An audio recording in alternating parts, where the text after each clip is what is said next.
Hello friends, Namaskar. So, we have made some progress. Now, we are in week number 3.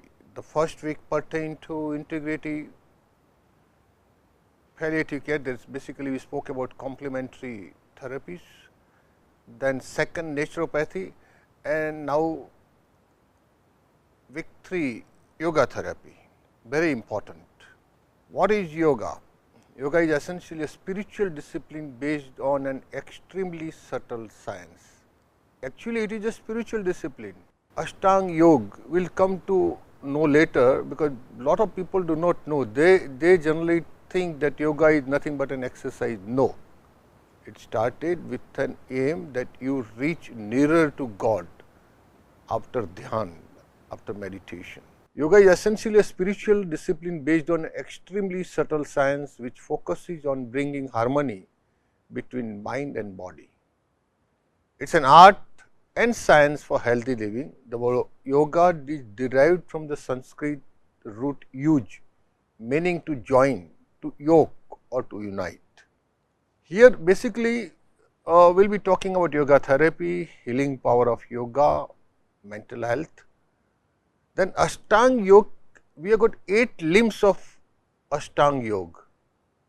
Yam and Niyam, these are the 2 limbs. Yam and Niyam basically pertains to moral and social training. Then comes Yogasanas, that is little bit of physical exercise, creating physical health. Pranayam, because of pranayam, you can calm your nervous system. Pratyahar, strengthening the mind power. Dharana, you focus and quieten the mind, and then comes dhyan, meditation. Meditation improves the quality of life. Week number 3, yoga therapy will be taken by Miss Neha. She is a yoga trainer from Haridwar, and she will give you lots of demonstration also. Yoga therapy, evolution, types and benefits. Yoga refers to an inner science comprising of a variety of methods through which human beings can achieve union between the body and mind to attain self-realization. That is what we call moksha. The aim of yoga practice, sadhana, is to overcome all kinds of sufferings that lead to a sense of freedom in every walk of life with holistic health, happiness and harmony. I was referring to you about 8 limbs of yoga, that is yama, niyams, asanas, pranayam, pratyahar, dharana, dhyan and samadhi. That is the final. Therefore, the actual aim of yoga was to unite with God, that is in samadhi. After meditation, you reach to a particular stage where you self-realize yourself.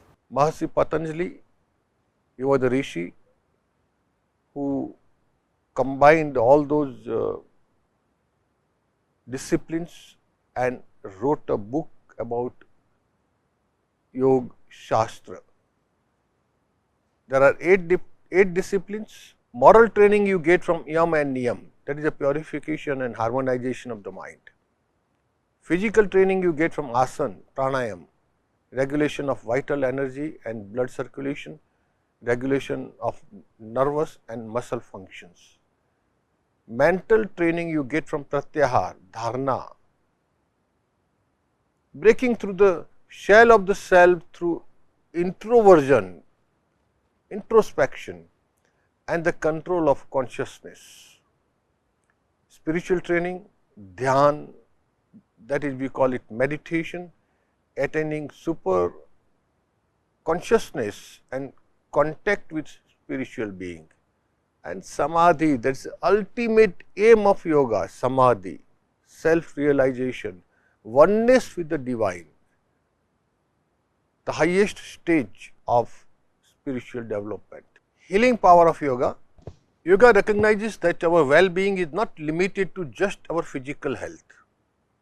It acknowledges that our bodies and minds are interconnected and what affects one can impact the other. Here is how yoga takes a holistic approach. Holistic approach, let us see physical well-being.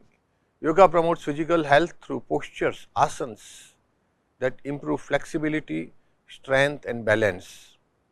These poses also enhance circulation, digestion and overall bodily functions. Second is mental well-being. The practice of yoga includes techniques for calming the mind, reducing stress and enhancing focus. Yoga encourages mental clarity and emotional balance. Spiritual growth. Yoga often incorporates spiritual or philosophical elements, encouraging introspection and self-discovery. It invites you to explore your sense of purpose and connection to the world. So, all the three things combine: physical well-being, mental well-being and spiritual growth, that gives a holistic approach to yoga. Yam and Niyam, moral and social training. In Yam we have got Ahimsa, Satya, Asteya, Brahmacharya and Aparigraha. In Niyam we have got Saucha, Santosh, Tapah, Swadhyay and Ishwar Pranidhan. Let us see one by one all these things.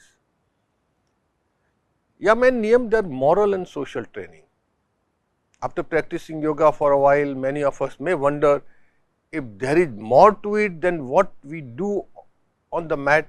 Yes, of course there is. Nowadays people generally on the mat, they just go down and do asanas. That is just one part of Ashtanga Yoga, 8 limbs yoga, one limb only. In fact, the Ashtanga Yoga starts with Yam and Niyam, first and second limb. Let us take an overview of Yama and Niyama, the first two practices of yoga. Yam and Niyam are not only the foundation of yoga, they are the ethical and spiritual ideals by which we live. Without ethical discipline, any attempts at asana, pranayam, meditation or samadhi lacks the strength of character and moral integrity essential for success. Yogasanas, creating physical health. Benefits of yogasana. There are many benefits to practicing yogasana, including improved flexibility, strength and balance. Asanas can also help to improve posture and alignment. Mental benefits include increased concentration and focus, as well as a sense of calm and relaxation. Asana can also help to reduce stress and anxiety. Apart from that, spiritual benefits give you a sense of connection with the divine and a deeper understanding of the self. Asanas can also help to promote self-awareness and enlightenment. It is worth noting that practicing yoga a minimum 5 days a week will bring you all the benefits even if you are a beginner. Pranayam, calming the nervous system. What is pranayam? Pran, in normal sense we can say breathing. Ayam means control. Control of breathing, that is pranayam.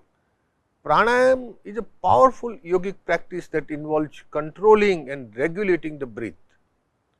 Derived from the Sanskrit word prana, meaning the life force, and ayam meaning extension or expansion. Pranayam aims to expand and enhance the vital energy within the body.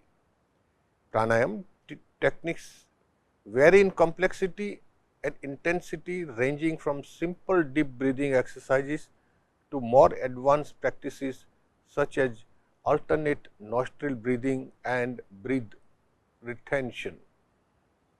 Regular practice of pranayam can lead to improved respiratory function, increased energy levels, reduced stress and a heightened sense of self-awareness. Pratyahar, strengthening the mind power. What is pratyahar? Pratyahar means literally control of ahar.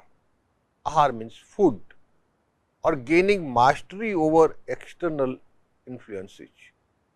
It is compared to a turtle withdrawing its limbs into its shell. The turtle's shell is the mind and the senses are the limbs. The term is usually translated as withdrawal from the senses, that is called pratyahar, but much more is implied. In yogic thought, there are three levels of ahar or food. Physical food. Second is the impressions what we have in mind. With your impressions are formed how? With your eyes, with your ears. So, these impressions they are also the food to the mind. And third is association. How are you associating with your friends and others? So, from those associations you get some sort of thought process running in your mind. So, that is also food of mind. The first is physical food, that brings in the 5 elements necessary to nourish the body. Those 5 elements: earth, water, sky, all those 5 elements. What we eat is the physical food. The second is impression, which bring in the subtle substances necessary to nourish the mind. The sensation of sound, touch, sight, taste and smell. It means whatever you get from all these sensory organs, it goes into your mind and that becomes the food for the mind. You are listening to this lecture, it is getting inside, your mind is thinking about it, so that becomes the food for your mind.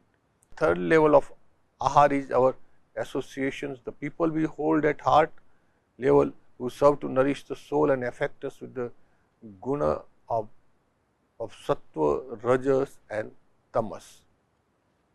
Dharana, focus. Dharana means what do you aspire, what do you want to achieve? Dharana, focus and quieten the mind. What is dharana? When we focus the mind intensely into one point, the rest of the mind tends to quieten down, because our whole mind, the mind power is concentrated on that point only, it is focused over there. So, there are no other thoughts coming in or going out from the mind. When we practice concentration like this, there is less room for other thoughts, memories and planning that the mind tends to otherwise be busy with. Dharana is an important step on our way to the next step, dhyana, meditation. We need to be able to concentrate the mind before we can move further. Although the last 3 steps on the eightfold path, dharana, dhyan and samadhi, are all very interconnected, these 3 last steps represent the internal yoga, the activities of the mind, and they are independent from the physical senses. We first will have the deep concentration of dharana, through which we can move towards dhyana, meditation, and finally samadhi, that is the union with the whole. Meditation, dhyan improves the quality of life.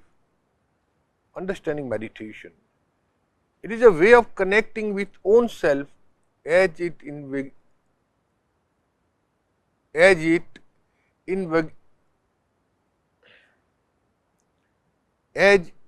invigorates, that is awareness in our lives.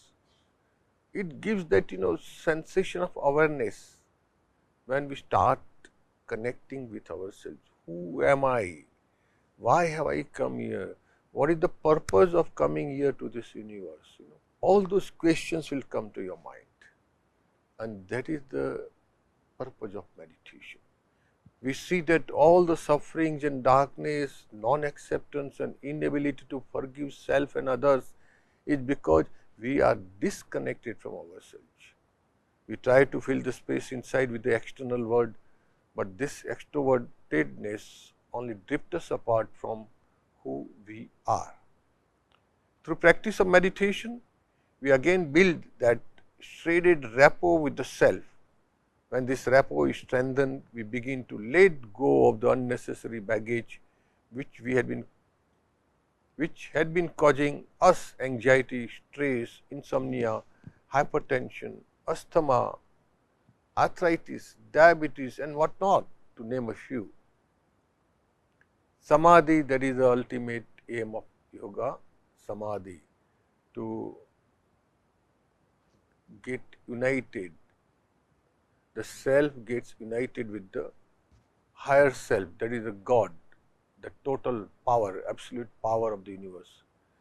As described by Swami Shivanand, samadhi is the state of consciousness where absoluteness is experienced attended with all knowledge and joy. Oneness with the God, you become one entity, oneness with the God. Here the mind becomes identified with the object of meditation, the meditator and the meditated thinker and thought become one in perfect absorption of the mind.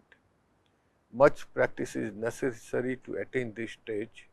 Regular daily practice of all these 8 limbs is absolutely necessary. Thank you. Thanks, dear friends.